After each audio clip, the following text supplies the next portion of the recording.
morning. Hello. How are you? How are you, man? Very well, thank you. Albie, pleased to meet you.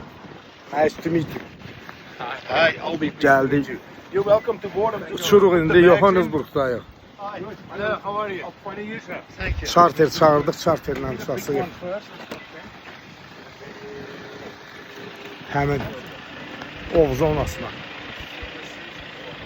Çünki bu şey həmin Ov zonasına.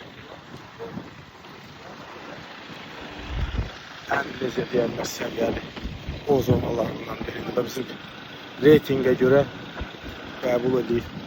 Böyle yüksek bir ova davet edildiler. Allah korusun, Allah uğur versin. Böyle.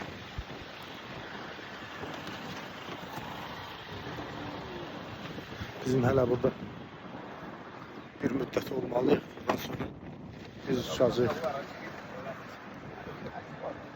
Mazambik'e.